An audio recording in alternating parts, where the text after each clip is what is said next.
Professeur Théophile, merci de nous accorder cette interview. On parle de la présence des candidatures des jeunes. On a remarqué qu'ils sont de plus en plus nombreux pour les élections générales de 2023. Alors, comparativement par rapport à cela, comment est-ce que vous expliquerez cette implication de la jeunesse? Quand on essaie d'analyser les candidatures déjà affichées, on constate qu'il y a beaucoup plus de jeunes. Qu'est-ce qui explique pratiquement cette présence remarquable des jeunes? Si nous prenons la situation de notre pays, il n'y a pas d'emploi. Et par rapport à ça, les jeunes pensent qu'avec les élections, ils peuvent bien avoir la possibilité d'avoir un job en politique. Et pas seulement cet emploi, c'est aussi un monde qui attire beaucoup plus de gens par rapport aux avantages qu'on observe dans le monde politique. C'est un clin d'œil, on peut avoir déjà des millions et les jeunes, je crois qu'ils sont aussi attirés par cet aspect des choses. Et en dehors de ça, il y a aussi des raisons personnelles. Il y a des gens qui ont des ambitions déjà à partir de leur formation scolaire, académique. Ils sont jeunes, ils veulent maintenant tenter l'expérience en allant en politique. Voilà autant d'explications que nous pouvons donner par rapport à la présence des jeunes dans le monde politique. Justement, peut-on parler d'un présage pour le renouvellement de la classe politique? Oui, c'est déjà une bonne chose quand il y a beaucoup de jeunes qui se présentent comme candidats. La possibilité que nous pouvons avoir dans ces pays, c'est le renouvellement de la classe politique. Et en voyant aussi la composition démographique de la population, on se rend compte que les jeunes sont beaucoup plus nombreux par rapport à d'autres catégories sociales. Et par conséquent, on peut espérer, si les jeunes votaient pour les jeunes, il y a possibilité qu'on arrive à renouveler la classe politique. Ça, c'est sur le plan pratiquement démographique. Mais ce renouvellement doit être aussi au niveau mental.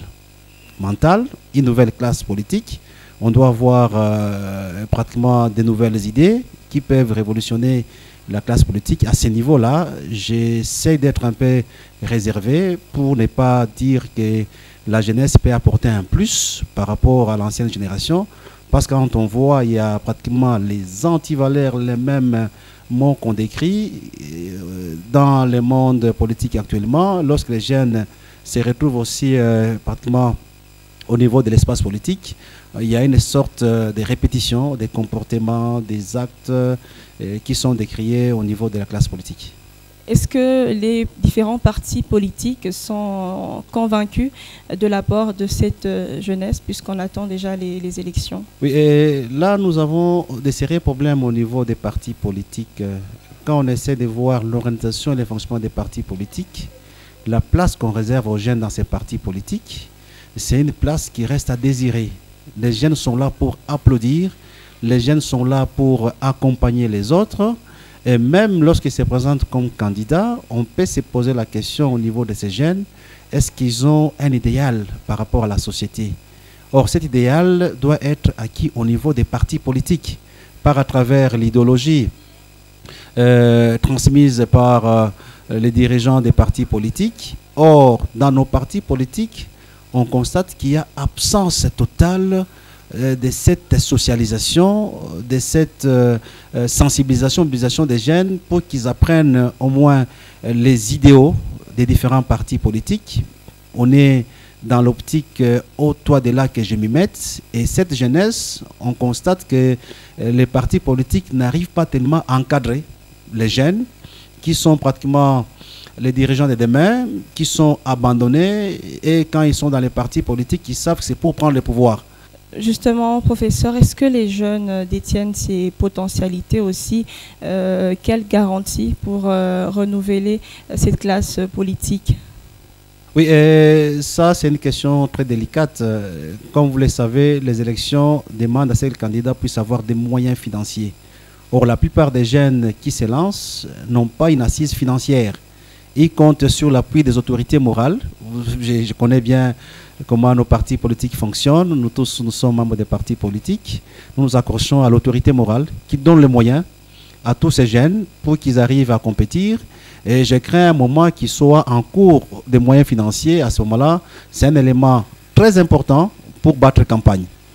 pas seulement au niveau des moyens financiers, on peut voir aussi la capacité des jeunes que nous avons aujourd'hui.